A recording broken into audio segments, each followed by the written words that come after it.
In this guide, I'm going to show you how dividends work on Robinhood.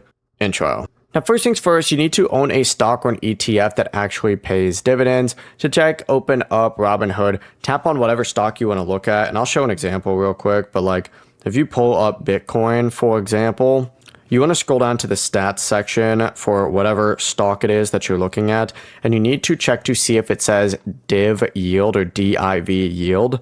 If you see a dash or no percentage, the stock does not currently pay a dividend. In this case, Bitcoin obviously would not pay a dividend. That's not really the stock that you'd be looking for.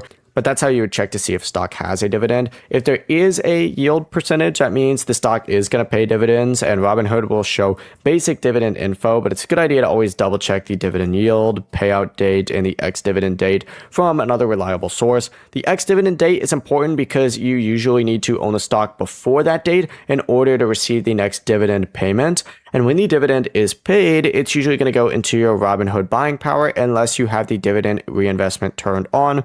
To check that history, you just have to tap that person icon down in the bottom right, go ahead and select those three lines, and then from here you can go to statements and history, show more, and then you'll see dividends in there. I'm not going to open up that right now, but that's also in history right here. Before you leave this guide, make sure to like the video and subscribe to the channel with all notifications on. It really does help the channel and it lets us know that you want more content like this. We'd greatly appreciate it. If at any point throughout this guide you did have any questions, once again, ask them down in the comment section below and we can help you out further. I'm going to be doing my best to reply to every single comment down there. Have a great rest of your day though.